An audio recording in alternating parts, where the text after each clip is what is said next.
জয় জগন্নাথ, জয় বলো রাম, জয় সুভদ্রা।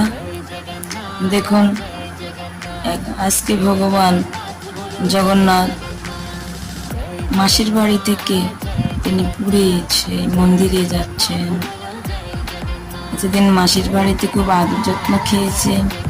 তারপরে মাসির বাড়িটা তো বৃন্দাবন, তো বৃন্দাবনের ভক্তদের ছেড়ে ভগবানের যেতে ইচ্ছে করছে না, তবুও যেতে হয়।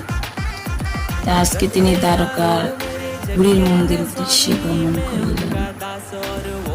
আপনারা রথযাত্রা এই আনন্দটা উপভোগ করুন। ভগবানের পূর্ণ রথযাত্রা, মানে অনেকে উল্টো রথ বলেন, তাই উল্টো রথে ভগবান নিজের মন্দিরে ফিরে যাচ্ছেন। আপনারা সবাই দর্শন করুন।